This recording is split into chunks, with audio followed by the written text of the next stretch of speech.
అందరికీ నమస్కారం అండి. నేను మీ డాక్టర్ రాంప్రసాద్‌ని. నన్ను మా ఆర్థోపెడిక్ ఓపీడీలో కనీసం రోజు ఒక 5, 6 అడిగే ఒక కామన్ క్వెషన్ అండి. మాకు మోకాళ్ళ నొప్పులనేవి స్టార్ట్ అయ్యాయి. అంటే అరుగుదల అనేది ఉన్నది. స్టార్ట్ అయింది. మేము వాకింగ్ చేయొచ్చా లేదా? అండ్ వాకింగ్ చేస్తే మా మోకాల్లో అరుగుదల అంటే ఆర్థరైటిస్ అనేది పెరుగుతుందా? ఈ భయం అనేది చాలా మందికి కామన్‌గా ఉంటదండి. సో, ఇవాళ నేను యూట్యూబ్ వీడియోలో అసలు ఈ మోకాళ్ళ అరుగుదలకి వాకింగ్‌కి ఉన్న సంబంధం ఏంది? నిజంగానే వాకింగ్ చేస్తే మోకాళ్ళు అరుగుదల అనేది పెరుగుతుందా లేదా?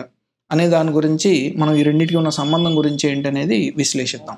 వాకింగ్ ఎక్కువ చేస్తే మోకాలు అరుగుదల వస్తుంది. మోకాళ్ళ నొప్పులు పెరుగుతాయి. ఇది ఒక కేవలం అపోహ మాత్రమే. Walking is never a reason for arthritis. అసలు ఇది ఒక బ్లాంకెట్ స్టేట్మెంట్ అండి. ఇందులో ఏమాత్రం సంకోచం ఏమాత్రం లేదు.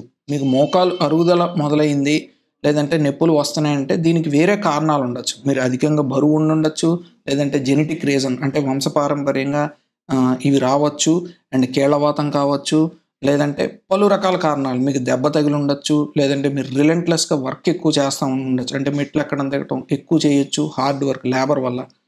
వేరే ఏదైనా కారణం కావచ్చు కానీ walking is never a reason అండి. యాక్చువల్లీ అండి వాకింగ్ చేస్తే మోకాళ్ళ నొప్పులు పెరగటం కాదండి. దానికి రివర్స్ ట్రూ. వాకింగ్ చేస్తే మోకాళ్ళ నొప్పులు అనేవి తగ్గుతాయి. ఇది ఎలాగో 3 విషయాల ద్వారా నేను మీకు చెప్తాను.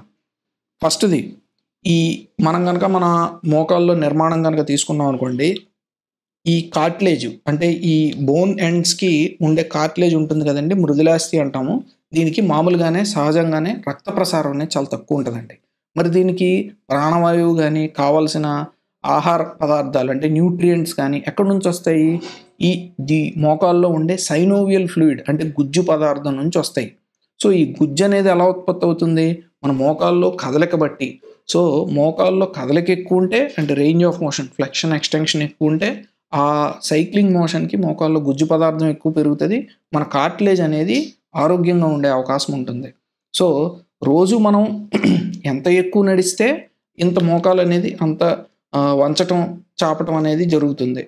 సో, నడకలోనే ఈ సైనోవియల్ ఫ్లూయిడ్ ఎక్కువ ఉత్పత్తి అవ్వటం వల్ల కార్టిలేజ్ అనేది ఆరోగ్యంగా ఉంటుంది. అండ్ రెండో విషయం అండి, వాకింగ్ గనక మనం ఎక్సర్‌సైజ్ రూపంలో గాని, లేదంటే మినిమమ్ ఒక స్టెప్స్ ఇన్ని స్టెప్స్ అనేది ఒక టార్గెట్ పెట్టుకొని నడిస్తే డెఫినెట్‌లీ వెయిట్ లాస్ అయ్యే అవకాశం ఉంటదండి.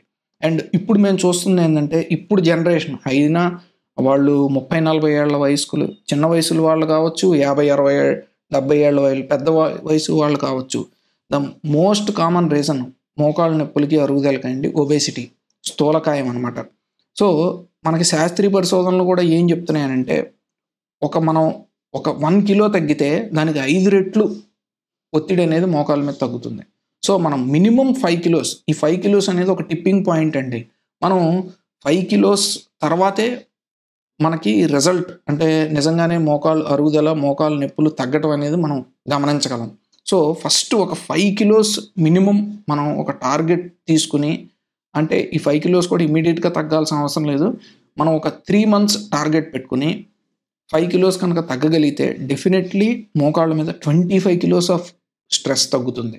సో, మనం మినిమమ్ ఫస్ట్ టార్గెట్ ఏంటంటే వాకింగ్ గనక తీసుకున్నాం అనుకోండి, ఎక్సర్‌సైజ్ చెయ్యాలి అని అనుకుని మినిమమ్ 7,000 స్టెప్స్ టార్గెట్ పెట్టుకొని చేస్తే వెయిట్ లాస్ అనేది కనిపించే అవకాశం ఉంటుంది. అండ్ మూడో పాయింటు, వాకింగ్ అనేది డెఫినెట్‌లీ మన మోకాలు చుట్టుపక్కల ఉండే కండరాలు అంటే ఎదురు భాగంలో ఉండే క్వాడ్రిసెప్స్, వెనక భాగంలో ఉండే హామ్‌స్ట్రింగ్స్, తర్వాత హిప్ జాయింట్స్‌లో మన హిప్ జాయింట్ ఉందనుకోండి, హిప్ జాయింట్‌కి ఇటుపక్క ఉండే గ్లూటియల్ మజిల్స్ ఇవన్నీ కూడా బలపడతాయండి. ఇవన్నీ బలపడితే గనక మజిల్ స్ట్రెంత్ పెరిగితే మన మోకాల్లో స్టెబిలిటీ అనేది పెరుగుతది. కదలిక అనేది తగ్గుతదండి. సో, ఈ కదలిక తగ్గితే గనక ఇది ఆర్థరైటిస్‌కి చాలా ప్రొటెక్టివ్. ఇప్పుడు మనం ఫిజియోథెరపీ ఎక్సర్‌సైజులు తీసుకున్నాం అనుకోండి, ఆ ఎక్సర్‌సైజుల ద్వారా ఏం జరుగుతుంది? మన నేచురల్‌గా మన మోకాలు చుట్టూ ఉండే కండరాల యొక్క బలం పెరుగుతుంది. సో, వాకింగ్‌లో కూడా అదే జరుగుతది. సో, వాకింగ్ ద్వారా మనకి ఏ మాటికి ఎంత మేరకు కూడా పాజిటివ్ ఎఫెక్టే గానీ, నెగెటివ్ ఎఫెక్ట్ ఏమాత్రం ఉండదండి. కాకపోతే ఒక 2 రెడ్ ఫ్లాగ్ సైన్స్ మనం గుర్తుపెట్టుకోవాలి. మీరు వాకింగ్ చేద్దామని అనుకున్నా, వాకింగ్ చేసే ముందు గానీ, వాకింగ్ చేస్తున్నప్పుడు గానీ, మీకు గనక నేను చెప్పే ఈ 2 సింప్టమ్స్ కనుక ఉన్నాయనుకోండి, మీరు ఇమ్మీడియేట్‌గా వాకింగ్ ఆపి you should consult a doctor immediately. అవి ఏంటి అంటే మోకాల్లో ఫస్ట్ వాపు. మీరు వాకింగ్ చేస్తున్నప్పుడు కానీ చేసే ముందు కానీ వాపు ఉంటే కనుక వీ డోంట్ అడ్వైజ్ వాకింగ్ అనేది ఆపండి, ప్లీజ్ డాక్టర్ని కలవండి అని చెప్తాను. ఇంకా రెండోది ఇన్స్టెబిలిటీ.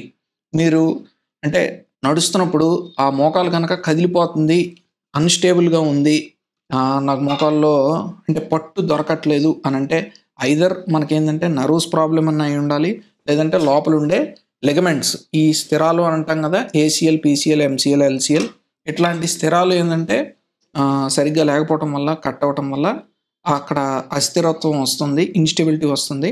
కాబట్టి డాక్టర్ని ఇమీడియట్గా కలవాలి.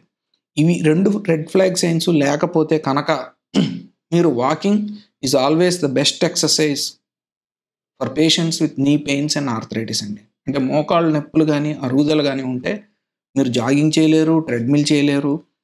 ద మినిమం ఎక్సర్సైజ్ మీరు చేయగలిగిందల్లా ఏంటంటే వాకింగ్ అండి. So walking is never a Contra indication for arthritis అనమాట. సో ఐ థింక్ ఈ వీడియో వల్ల మీకు తెలిసి ఉంటుంది వాకింగ్ వల్ల ఎంత ఉపయోగం ఉన్నది అండ్ ఎంత ప్రొటెక్ట్ చేస్తుంది మన నీ పెయిన్స్ని, ఆర్థరైటిస్ని అని. So thank you for watching. మరో మెడికల్ టాపిక్ పైన నెక్స్ట్ వీడియోలో కలుద్దాం. అంటిల్ దెన్ బై, మీ డాక్టర్ రాంప్రసాద్.